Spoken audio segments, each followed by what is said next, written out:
સરગવાનું શાક બનાવવા માટે સરગવાના નાના કટકા કરી અને કુકરમાં ધોઈ અને 2 સીટી કરવાની છે નમક નાખીને. પછી લોટ છે એમાં થોડું તેલ નાખી ચણાના લોટને અને એને શેકી લેવાનો છે. 4 ચમચી જેટલો લોટ છે. લોટ શેકાઈ જાય પછી લસણવાળી ચટણી, નમક, હળદર, ધાણા જીરું અને સાદી લાલ ચટણી અને પાણી નાખી અને મિક્સ કરી દેવાનું છે.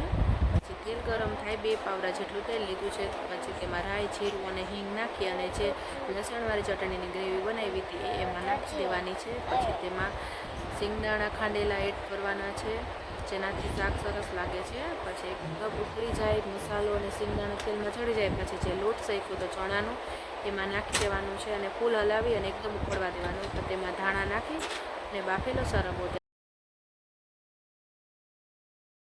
તેમાં મિક્સ કરી અને ઉકળવા દેવાનું છે. આ રીતનું સરગવાનું શાક જો તમને ગમ્યું હોય તો મારી ચેનલને સબસ્ક્રાઈબ કરજો.